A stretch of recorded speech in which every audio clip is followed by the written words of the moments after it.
Do you like to go camping? How about just tailgating? Well, here's a product that you ought to look at.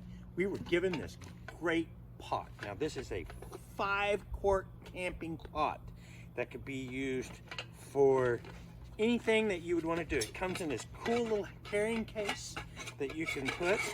It's a rapid heat because it's aluminum. It has a high arch deal so that it'll keep it away from the heat when you're cooking. You can put this right next to the fire. We would have a fire, but we've had a burn ban going on for a while, so on the fire. But you could put it right next to the fire. It's 5 quarts. You could put your best chili in there, your beans in there. You could take this if you wanted and throw this on a little grill on the back of a tailgate of a pickup when you're doing football games and heat that chili up right before the game.